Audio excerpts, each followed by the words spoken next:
Aloha, my name is Danielle, and today I want to share with you the 1, 2, 3s of pelvic tilting. Now I get asked all the time, like, what is pelvic tilting? What is bracing? What is engage your core? What is mula bandha? They're really all similar actions of lifting and engaging and stabilizing your pelvis into neutral and getting yourself in and out of different positions by moving your center, your pelvis. So I'm going to get down here on the floor and I'm going to demonstrate to you 3 different steps to understanding what pelvic tilting is and how you can utilize this to adjust your pelvis to help get you in and out of different poses, to stabilize, and it's an amazing exercise for helping to stretch your lower back, releasing pressure and compression there. So we're gonna go ahead and begin on our back. So we're just gonna roll it down nice and slow.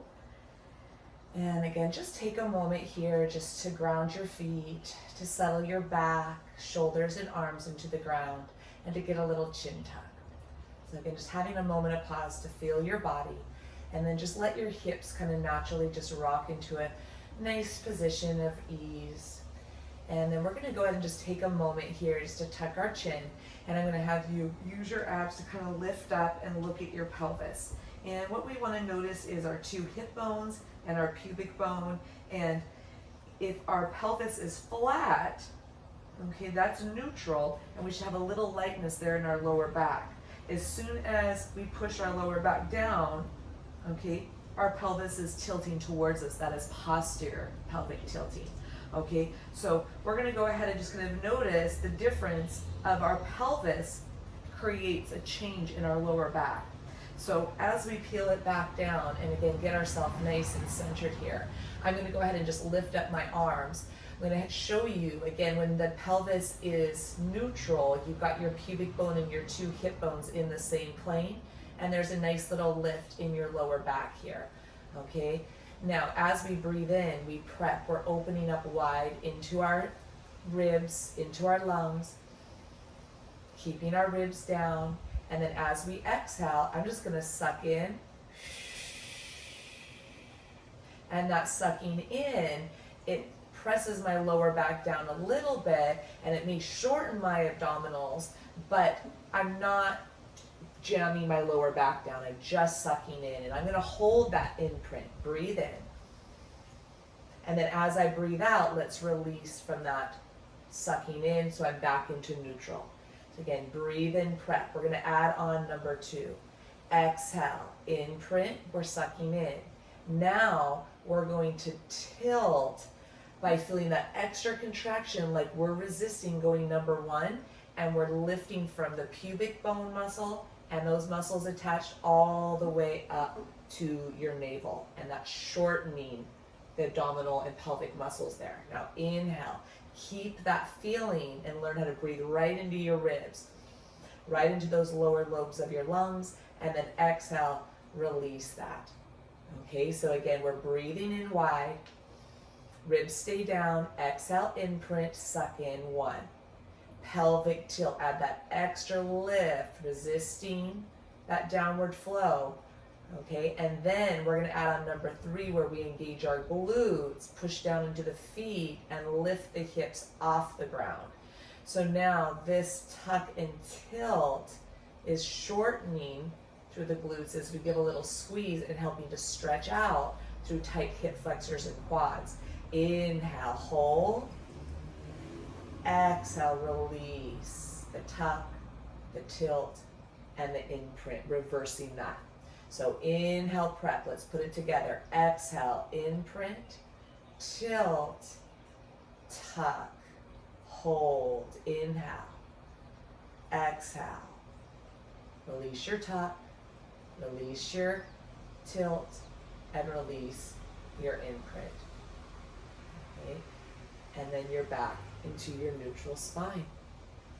So again, this can be a really great way for you to stretch out not only your lower back, but it stretches out our hip flexors, and you can use this transition to roll it all the way up into a hip roll, and this is an amazing stretch for your hips, your shoulders, your chest. Let's take a breath in. And as you breathe out, use that same scoop, tilt, and tuck to articulate it down one vertebra at a time, back into your neutral. Excellent. So that is your 1, 2, 3s to pelvic tilting. So again, anytime we are going into a opposite movement from our neutral, so say, for example, we're going into camel, okay, and we're going to be going back. What happens is our lower back is going to get overly crunched, and so we have to find a way to help stabilize our hips, keeping our hips into neutral. Okay, so right now if we come here, a lot of times our hips are short, we're not even in neutral. And so what we're doing is we're using pelvic tilting to bring us into neutral, okay, in poses that are stretching our muscles out. Where we're short, we're gonna notice that our pelvis is shifted. And what we wanna try to do is activate our pelvic floor to be able to keep our hips in a safe neutral space where our body is balanced and everything can kind of work together. So again, in this camel pose, for example, we would start in neutral. So I'm already giving an imprint and tilt. Okay, I'm gonna go ahead and bring my hands back behind me, and as I lift up to prepare, breathe in, now I'm imprinting, tilting 1 and 2. Now I'm giving the tuck, because this extreme back bend, it's gonna change my pelvis so much. In order for me to keep it stable, I have to tuck a little, because otherwise I'm gonna end up overarching my back, okay? So in, prep, imprint, tilt, and then I'm tucking to keep that stability to be able to open up. Inhale, lift, exhale, up and over, and slow release. Now I'm going to show you one more example of how this can be a really great tool to recognize the depth into a stretch you can get and the safety that you can accomplish by understanding pelvic tilting. So say a lunge. If you're bringing your leg forward here, okay, and a lot of times, again, we're tight in our hips, so what's happening is our hips are like this, okay? They're rolled forward in anterior tilt. And in order for our hips to get neutral again, we need to balance the bowl of the front hip bone and the back hip bone, okay? And so we want to be able to create that level bowl, so we've got to give the imprint, but that's not enough. Tilt, I'm starting to get there, but because I'm tight here, I need to tuck, and then it's like, oh yeah, there's the stretch being into neutral, okay?